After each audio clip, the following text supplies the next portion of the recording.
దేవి నవరాత్రులు అక్టోబర్ 3వ తారీఖు నుంచి అక్టోబర్ 12వ తారీఖు వరకు మొదలవుతున్నాయి. మనం భాద్రపద మాసంలో గణపతి నవరాత్రులు చేసుకుని గణపతిని నిమజ్జనం చేశాము. ఇప్పుడు ఆశ్వేజ మాసం, భాద్రపదం తర్వాత ఆశ్వేజ మాసం మొదలవుతుంది. ఆశ్వేజ మాసం అక్టోబర్ 3వ తారీఖు నుంచి 12వ తారీఖు వరకు ఉన్నది. అశ్విని నక్షత్రం ఏ పౌర్ణమి రోజు వచ్చిన దాన్ని ఆశ్వేజ మాసం అంటారు. అయితే దేవి నవరాత్రులు నాలుగు నవరాత్రులు వస్తాయి. మొదటగా శ్యామలా నవరాత్రులు, తర్వాత వసంత నవరాత్రులు. వసంత నవరాత్రులు చైత్రశుద్ధ పాడ్యం నుండి శ్రీరామనవమి వరకు ఉంటాయి. తరువాత వారాహి నవరాత్రులు, ఇప్పుడు దేవి నవరాత్రులు. దేవి నవరాత్రులు అంటే అమ్మవారిని పూజ చేయడం. అమ్మవారు లక్ష్మీ, సరస్వతి, త్రిపుర సుందరి, దుర్గాదేవి మూడు అన్నీ కలిపే శక్తి రూపిణి. అమ్మవారు మూడు పేర్లతో లక్ష్మీ, సరస్వతి, పార్వతి అని ఉన్నా కూడా అన్నీ కలిగిన అమ్మవారి అవతారం దుర్గాదేవి, లలితాదేవి. ఏదైనా మనం పిలుచుకోవడంలోనే ఉన్నది. అమ్మవారు ప్రకృతి స్వరూపిణి, శక్తి స్వరూపిణి. అందువల్ల దేవి నవరాత్రులు సాధ్యమైనంత వరకు ప్రతి వారు చేయవలసిందే. మన గణపతిని ఎట్లాగైతే పందిట్లో పెట్టి పూజ చేస్తామో అలాగే దేవిని కూడా పందిట్లో నిలిపి పూజ చేసే ఆచారం ఉంది. ఒక కాలనీ కానీ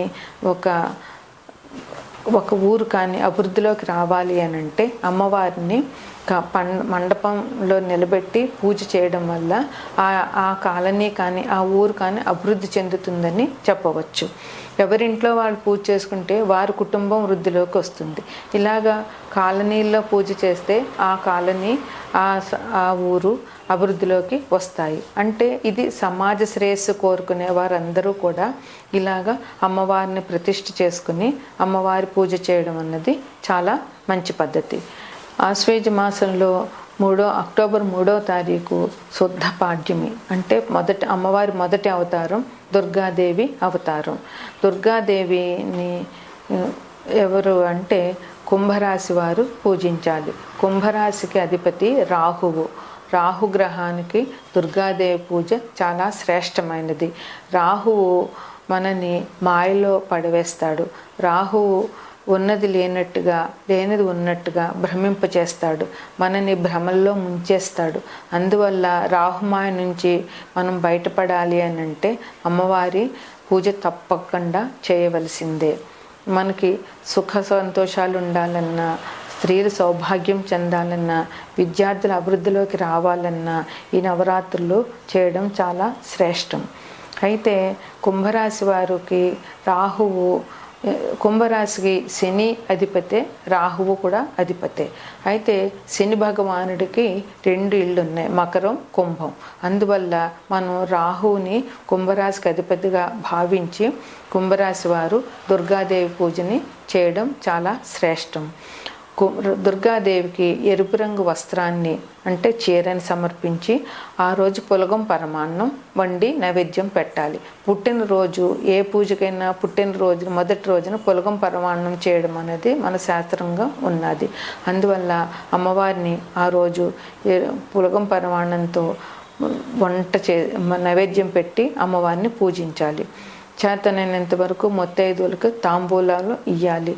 అమ్మవారికి పసుపు, కుంకుమ, గాజులు, పువ్వులు, చీర అన్నీ సమర్పించాలి. రాహువు బాధ పెడుతున్న వాళ్ళు, రాహు దశ నడుస్తున్న వాళ్ళు, కుంభరాశిలో పుట్టిన వాళ్ళు, రాహు దశ కానీ అంతర్దశ కానీ నడుస్తున్న వాళ్ళు, రాహుదశలో పుట్టిన వాళ్ళు, పుట్టడమే రాహుదశలో పుట్టిన వాళ్ళు, వీరందరూ కూడా దుర్గాదేవి పూజ చేయడం అన్నది చాలా మంచిది. ఇది కుంభరాశిలో వారే కాక కొంతమందికి దశల వారీగా రాహుదశ కూడా నడుస్తూ ఉంటుంది. ఆ రాహుదశ నడుస్తున్న వాళ్ళు కూడా దుర్గాదేవి పూజ చేయడం చాలా మంచిది.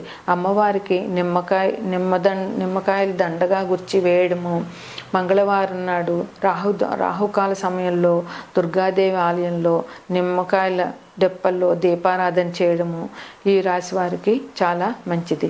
రాహువు మనని కల్పించే భ్రమం నుంచి మనం బయటపడాలి అంటే దుర్గాదేవి పూజ కంపల్సరీ చేయవలసిందే. రాహువు ఉన్నది లేనట్టుగా మనం చేయలేని పనిని కూడా చేయగలము అని మన చేత అనిపిస్తాడు. ఎందుకంటే భ్రమలో పెడతాడు.